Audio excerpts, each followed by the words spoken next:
தொடர்ந்து மத்தேயு 14ஆம் அதிகாரத்தில் 27வது வசனத்தில் நாம் பார்ப்போம் என்று சொன்னால், அந்த இடத்துல ஒரு சம்பவம் நடக்கிறது. மனதிற்கு தெரிந்த ஒன்று, இயேசு கடலின் மேலே நடக்கிறதான காரியம். இயேசு கடலின் மேலே நடந்து வரும் பொழுது சீஷர்கள் எல்லாம் பயப்படுகிறார்கள். ஐயோ, ஆவேசம், பூதம், பேய் வருகிறது என்று சொல்லி. அதுவரைக்கும் இயேசுவோடு ஒன்றாக இருந்தவர்கள், அதுவரைக்கும் இயேசுவோடு பேசினவர்கள், அதுவரைக்கும் இயேசுவோடு உட்கார்ந்து உணவருந்தினவர்கள் இப்பொழுது அவரை பார்த்து சொல்லுகிறார்கள், பேய், ஆவேசம், பூதம் என்று சொல்லி இயேசு கடலின் மேல் நடந்து வருகிறதை பார்த்து. மத்தேயு 14:27 அந்த வார்த்தை சொல்லப்பட்டிருக்கிறது. அப்பொழுது ஆண்டவராகிய தேவன் ஒரு வார்த்தையை சொல்லுகிறார்.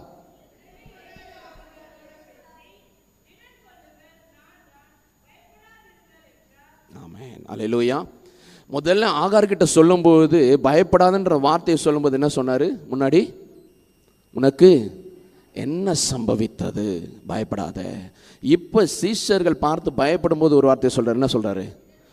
திடன் கொள்ளுங்கள், திடன் கொள்ளுங்கள், நான் தான், பயப்படாதீங்க. அதான் திடன் கொள்ளுதல் அப்படின்னா என்னது? அல்லேலூயா.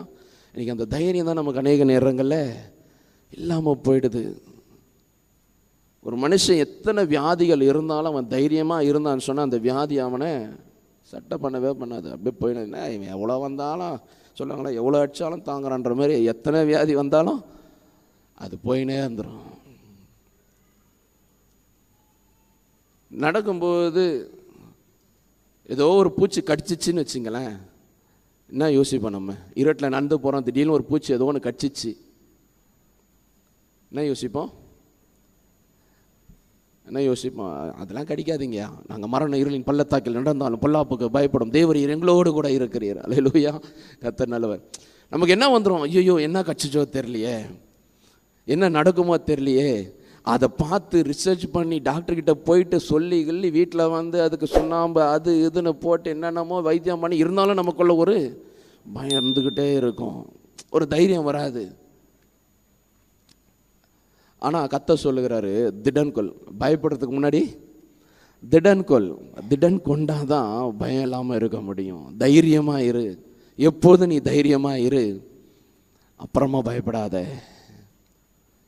எத்தனை சூழ்நிலைகள் எனக்கு எதிராக வந்தாலும், அதாவது இப்போ நான் சொல்கிறேன் பாருங்களேன், கோலியாத்துக்கு முன்னாடி அவ்வளோ இராணுவம் இருந்துச்சு. ஆனால் என்ன பண்ணாங்க? ஒரு ஆளை பார்த்து பயந்துட்டு தான் இருந்தாங்க. தைரியம் இல்லை, யாருக்கும் முன்னாடி போய் நிற்கிறதுக்கு தைரியமே கிடையாது, ஒருத்தனு கூட தைரியம் இல்லை. ஆனால் எல்லாரும் யுத்த வீரர்கள், யுத்தத்தில் பழக்கப்பட்டவர்கள், எல்லாரும் யுத்த வீரர்கள். ஐயா, சவுல் ஒரு யுத்த வீரன், பயங்கரமான ஒரு யுத்த வீரன், அவனாலேயும் போய் நிற்கிறதுக்கு தைரியம் இல்லை. ஒரே ஒரு மனுஷனை பார்த்து இராணுவமே பயந்து நின்றது. ஆனால் பயப்படாமல் அவனை அடிக்கிறானோ இல்லையா அது பிரச்சனை கிடையாது, முன்னாடி போய் நிற்கணும். அல்லேலூயா. அவனை அடிக்கலை அப்புறம் விஷயங்க, ஆனால் அவனுக்கு முன்னாடி நான் என்ன பண்ணணும்? நிற்கணும். நான் எக்ஸாமில் ஜெயிப்பனா தோப்பனா எனக்கு தெரியாது, எக்ஸாம் நான் என்ன பண்ணணும்? அட்டன் பண்ணணும். அதான் தைரியம். ஜெயிக்கிறதும் தோக்குறதும் அப்புறம், பாஸ் ஆகிறது ஃபெயில் ஆகிறது அப்புறம், நிற்கணும். எந்த ஒரு மனிதன் துணிந்து நிற்கிறானோ அவனுக்கு கர்த்தருடைய துணை எப்போதும் கூட இருக்கும். அல்லேலூயா. அல்லேலூயா. நம்ம இன்னைக்கு அநேக நேரங்களில் துணிந்து எதுவுமே செய்ய மாட்டோம். ஆனால் கர்த்தர் சொல்ல, கர்த்தருடைய துணை உனக்கு இருக்கும் என்று சொன்னால் நீ முன்னிருந்து காரியங்களை நடப்பி. கர்த்தருனோடு கூட இருக்கிறார் என்பதை நீ உணர்வாயானால் நீ முன்னிருந்து காரியங்களை நடத்து. இந்த இடத்துல ஆண்டவராகிய இயேசு கடலின் மேலே நடந்து வருகிறார். அதுவரைக்கும் இயேசுவோடு இருந்தவர்கள், ஆனால் இப்பொழுது இயேசுவானவர் கடலிலே நடந்து வரும் பொழுது பயப்பட ஆரம்பிக்கிறார்கள். ஆண்டவர் சொல்லுகிறார், திடன் கொள்ளுங்கள், முதல்ல தைரியமா இரு. பார்த்து சொல்லுங்களேன், தைரியமா இரு. வியாதியை குறித்து பயப்படாத, தைரியமா இரு. கடன் பிரச்சனையை குறித்து பயப்படாத, தைரியமா இரு. அல்லேலூயா. தைரியமா இரு. ஃபர்ஸ்ட் நமக்கு வேணும் அதுதான் தைரியம். அது எப்போ இருக்கும் தெரியுமா? கர்த்தருடைய சமூகத்தில் இருக்கும்போது தான் அந்த தைரியம் இருக்கும். அல்லேலூயா. இப்போ பேதுரு சொல்லுகிறார், ஆண்டவரே நீரே ஆனால் நானும் வருகிறேன், நீரே ஆனால் நானும் வருகிறேன். ஆண்டவர் சொல்லிட்டார், வாப்பா வான்னு சொன்னதுக்கு அப்புறம் இவர் போகிறாரு. கூட இருக்கிறவங்களாம் பல கமெண்ட் கொடுத்துருவாங்க, டே என்னன்னே தெரில, வாணிச்சு நீ ஏன் போகிற, என்ன நடக்குமோ தெரில, என்ன சம்பவிக்குமோ தெரில, என்ன பண்ண போறியோ தெரியல. கூப்பிடுறது கர்த்தருடைய சத்தம். பேதுரு நல்லா தெரிஞ்சுக்கிட்டான். ஆண்டவரே நீரே ஆனால் நானும் வரேன். ஆண்டவர் சொல்லிட்டார் வா. சத்தத்தை உணர்ந்து கொண்டான். அந்த இறைச்சலிலே, அந்த கடல் கொந்தளிப்பிலே தேவனுடைய சத்தத்தை உணர்ந்து கொண்டான்.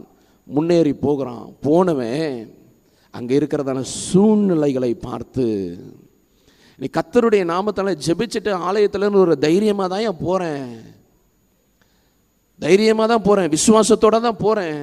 ஆனால் அந்த ஸ்டெப்பு இறங்கி கீழே கேட்டை தாண்டினதுக்கப்புறம் மறுபடியும் ஏதோ ஒரு திகில் என்னுடைய இருதயத்தை பிடித்து கொள்ளுகிறது. அல்லேலூயா.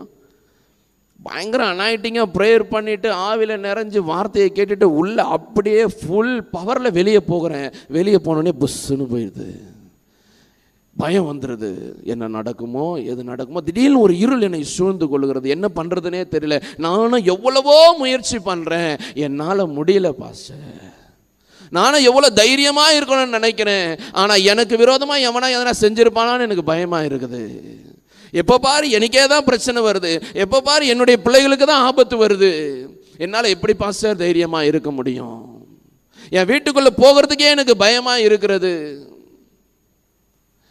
என்னுடைய கணவனை பார்ப்பதற்கு எனக்கு பயமாக இருக்கிறது. என்னுடைய மனைவியை பார்ப்பதற்கு பயமாக இருக்கு. என் பிள்ளைகளை பார்ப்பதற்கு பயமாக இருக்கிறது. என் பிள்ளைகளுக்கு விரோதமாக எதனா காரியங்கள் நடந்திருக்குமா? என்னுடைய குடும்பம் இன்னும் இதே நடுத்தர நிலையிலேயே இருக்கிறது. இன்னும் என்னுடைய குடும்பமானது வளர்ச்சி அடையவில்லையே. என் குடும்பத்திற்கு விரோதமாக யாராவது எதனா செய்திருப்பார்களா என்கிறதான ஒரு பயம் எனக்குள்ள எப்போதும் வந்து கேள்வியாக கேட்டுட்டு இருக்குது. என்னால் தைரியமாக இருக்க முடியல. நானும் எவ்வளவு தைரியத்தை கொண்டு வரணும்னு நினைக்கிறேன், என்னால் முடியல. சூழ்நிலைகளை பார்த்து பயப்படுகிறதான பயம், அருகாமையில் இருக்கிறவர்களை பார்த்து பயப்படுகிறதான ஒரு பயம், கடன் பிரச்சனையினாலே பயம், வியாதியினாலே பயம், வியாதி குறித்ததான பயம். இந்த வியாதி எப்போதுதான் என் குடும்பத்தை விட்டு போகும், இந்த கடன் பிரச்சனை எப்போதுதான் என் குடும்பத்தை விட்டு தீர்ந்து போகும், எப்போதுதான் நாங்கள் ஒரு நல்ல நிலைமைக்கு வர முடியும், என் பிள்ளைகள் எப்போதுதான் ஒரு நல்ல உயர்ந்த இடத்துல இருப்பார்கள். சூழ்நிலைகள் எனக்கு எதிராகவே இருக்கிறது. எல்லா சூழ்நிலையும் எனக்கு ஆப்போசிட்டாகவே இருக்கிறது. முன்னேறி போவதற்கு எந்த ஒரு வழிகளும் இல்லை. மேன்மை அடைவதற்கு எந்த ஒரு அறிகுறிகளும் இல்லை. நான் எவ்வளவோ தைரியமாக இருக்கணும்னு பார்க்குறேன், என்னால் தைரியமாக இருக்க முடியல. எல்லா நிலைகளும் ஏதோ ஒரு பயம் என்னை ஆட்கொண்டு இருக்கிறது. பேதுருவை ஆண்டவர் சொல்லிட்டார், நீ வாப்பா, நான் பார்த்துக்கிறேன், நீ வாப்பா, நான் தான்ப்பா, நான் இருக்கிறேன், வா. ஆண்டவரே நீங்க இருக்கிறீங்கன்னு எனக்கு தெரியுதுப்பா, கூப்பிடுறது நீங்க தான் எனக்கு நல்லா தெரியுது, உங்களுடைய சத்தம் தான் எனக்கு நல்லா கேட்கிறது. ஆனா நான் நடந்து வரும்போது சூழ்நிலைகள் உம்மை நெருங்கக்கூடாதபடிக்கு என்னை ஆழ்த்துகிறது. நான் என்ன செய்யறது? நான் என்னப்பா பண்றது? நான் நீங்க கூப்பிட்டீங்க தான் நான் வந்துட்டு இருக்கிறேன். ஒவ்வொரு ஸ்டெப்பும் உங்களுடைய பெயர்னால உங்க மேல விசுவாசம் வச்சு தைரியமா தான் ஸ்டெப் எடுத்து வைக்கிறேன். ஆனா எனக்கு பின்னாடி இருக்கிறவங்களும் சரியில்லை, எனக்கு என்னை சுற்றி இருக்கிறவங்களும் சரியில்லை. நான் என்ன செய்யறது? எனக்கு பின்னாடி இருக்க சொல்ற, போகாதே போகாதே, போனா கடல்ல விழுந்துருவேன், காற்று அடிக்கிறது, அலை பொங்குகிறது, கூப்பிடுறது யாருன்னே தெரியும்னு சொல்லிட்டு பின்னாடி இருந்து ஒரு சத்தம் வந்துகிட்டே இருக்குது. நான் எதை நோக்கிப்பா நான் போக முடியும்? நான் நேரா வரலாமா, இல்லை பின்னாடி திரும்பி அதே படகுல போயிட்டு உட்கார்ந்து ஆடிக்கிட்டே இருக்கலாமா? அந்த படகு எப்போ முழுகணும் எனக்கு தெரியாது. நான் என்னப்பா செய்யறது? ஆண்டவர் சொல்லுகிறார், தைரியமாயிரு, திடன்கொள், திடன்கொள். உலகத்தில் உங்களுக்கு பத்திரமும் உண்டு உண்டுன்னு சொல்லிட்டாரு இல்லையா? ஆனாலும் திடன் கொள்ளுங்கள், நான் உலகத்தை ஜெயித்தேன். அல்லேலூயா.